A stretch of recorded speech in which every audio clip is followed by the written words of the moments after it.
Bonjour, bienvenue dans ce tutoriel comment utiliser Google Drive. Pour commencer, il faut ouvrir l'application en cliquant sur l'icône que vous avez ici. Cela ouvre Google Drive et nous arrivons sur notre dossier. Ici nous avons un dossier par classe plus un dossier pour les tutoriels. Chaque dossier peut contenir des sous-dossiers. Ici le dossier 6e 3 contient un dossier Histoire Géo qui contient lui-même un dossier Éducation Civique, un dossier Géographie et un dossier Histoire. Ce dossier Histoire est vide. Mais nous allons voir comment créer des documents. Pour créer un document, il suffit de cliquer sur l'icône que nous avons ici. S'ouvre alors une boîte de dialogue qui nous permet de créer un dossier, d'importer des documents, d'en numériser, c'est-à-dire de prendre une photo d'un document qui va être directement mis dans le Drive. Nous pouvons aussi créer un Google Doc, qui est un document de traitement de texte, un Google Sheets qui est un document tableur, ou un Google Slide qui est un diaporama. Si nous appuyons sur Importer, s'ouvre alors une boîte de dialogue qui nous propose différents documents.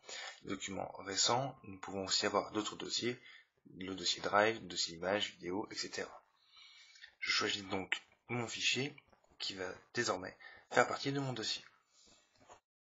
Je peux aussi choisir de créer un document.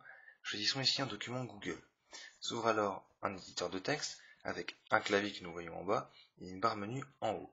Barre menu qui permet de mettre mon document en gras, en italique ou de le souligner.